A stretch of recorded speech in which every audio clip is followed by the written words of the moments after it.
Hello, my name is Jenny Fern and welcome to my library. I am a chaotic neutral mechanical engineer who's really into permaculture and likes to talk about books. So let's talk about books. Today, I still don't know what I'm going to read and I'm kind of stressing about it. I have so many options and I don't know what I want to do.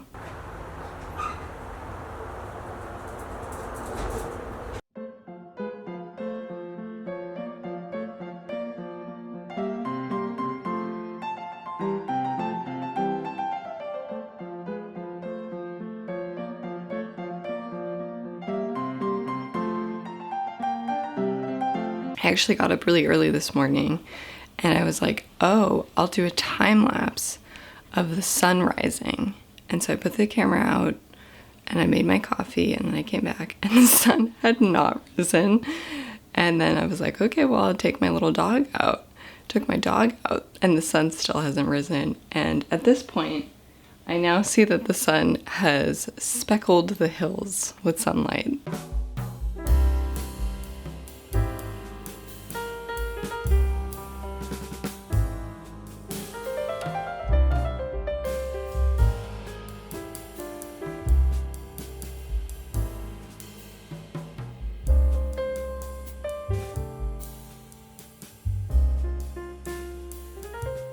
I feel like I have just the most perfect example of who I am as a reader because I was thinking about what I want to read and I was like, oh, I still have that Tolstoy story that I could reread or read something from the other stories here.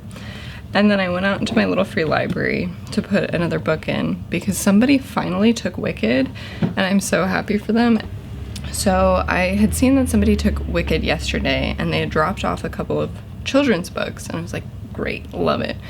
Love when people drop off children's books. Did see this morning that I got another Book of Mormon. If you're thinking of starting a little free library, be warned, you will get a lot of religious pamphlets and material put into your little free library. This is how many Book of Mormons I have. One is in Spanish, and it's actually really nice and big. And then 3 are in English. I don't want to spread this religion around.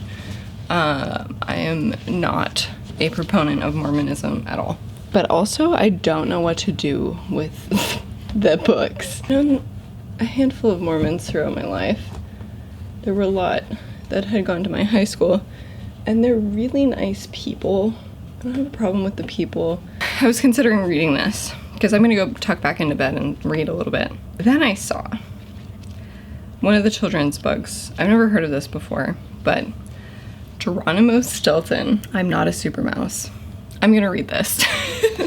It looks really fun. I just thought this was a perfect description of me, that there were 2 equal possibilities and it was reading Tolstoy short stories or Geronimo Stilton. So I finished the book already. It's, I think, still before 9 o'clock. Yeah, it's 8:37 this morning. I am so happy to be done for the day with regards to meeting my reading for the day. I am gonna count this as my book. I don't care what you say. Again, I'm struggling with like some anxiety and I feel the need to like do a lot and I don't want to sit and read. First thing, I would like to do some laundry. Dishes. I have to do dishes. That's one of the things. Oh yeah, I wanted to mention a few things about this book. So this is about a mouse. This is about a mouse who is the editor-in-chief of the largest newspaper in New Mouse City. This starts in the weirdest way. He goes to the library and then he gets stuck in the elevator and has a cell phone. I don't know if there's no elevator like emergency button, but he doesn't think to get help. He just thinks, oh, somebody will rescue me on Monday morning because he's gotten stuck there on Friday evening. The library's closed and I guess they don't open on the weekend, which is really strange. He has his groceries with him, so he eats his groceries, and then he gets a phone call from his cousin, I think, And he thinks, oh my God, I'm so dumb. Why did I not call somebody for help? This big buff, like adventuring guy, Bruce Hyena, comes to rescue him from the elevator. And then he decides to put Geronimo Stilton on a test of like his courage and like basically keeping an even head, like not panicking like he did in the elevator.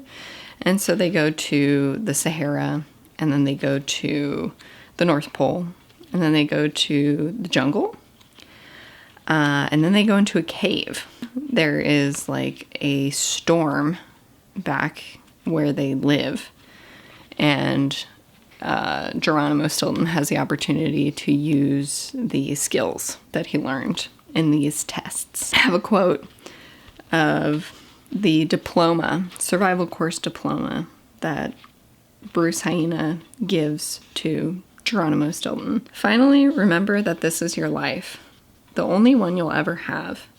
It's the spice you give it that makes it exciting.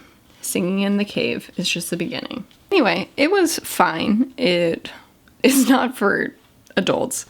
It's definitely for children. There's this technique of using different colorful fonts to highlight certain words. And I think that's totally fun and fine for a child, but it does kind of snag you on the words if you're an adult. I did have a good time, and now I'm gonna start doing some chores.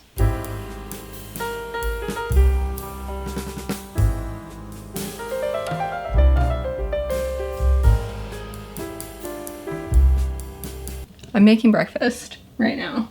Just scrapped all of these from outside, charred and tree coloreds. And I have chopped up a Florence fennel, and then I think I'm gonna have this on toast instead of a bagel. Really switching it up. Now I'm gonna listen to some booktube videos while I wash dishes, and then I might finish reading volume 2 of Cardcaptor Sakura. So I have been doing laundry, folding laundry, and I also finished reading volume 2 of Cardcaptor Sakura. Cardcaptor Sakura is such a weird manga. So far, my experience with it is so hyper.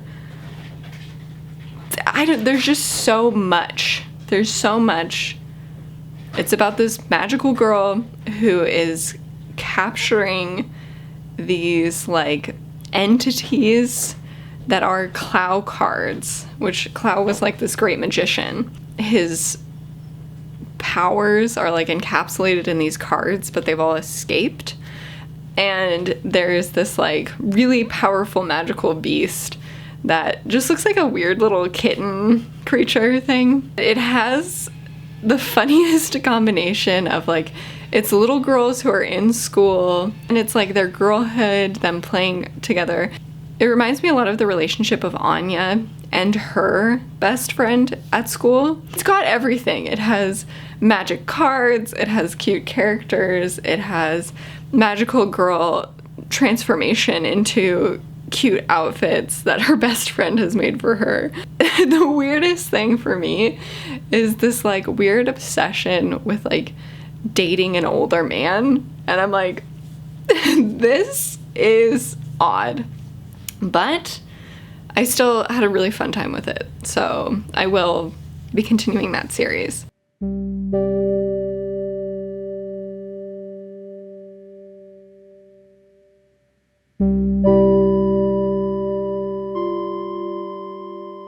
We had a little fire in our fire pit to help celebrate the new year.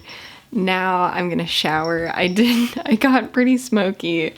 I was playing around, poking with sticks and stuff. We also watched a lot of Frieren, and that show makes me cry. That show makes me cry. Maybe like every other episode. And I also checked out the next volume that I have to read of Frieren, which I think is volume 9, maybe? I think I am gonna close off for now. Happy New Year, everyone. And I wish you all the best. I got a comment that I personally think is fake and funny. If it's not like fake, then you have a crazy username. Because it's from I Love Hot Moms 1516. And it says, I think you are so, so beautiful. Keep doing what you love. It is the light of the world. Completely irrelevant to what I was doing. So anyway, I thought that would be fun to share with everyone. I got a comment from @bookishlyjoe, and it looks like their name is Jordan. And they have videos, so I should check this out. Ooh, they have a bunch of bats as their like background image. Thank you so much for watching. If you enjoyed this, consider sharing it with a friend who you think would also enjoy it. Consider liking and subscribing. And I will be back again tomorrow for my very last day. And what the hell am I gonna read?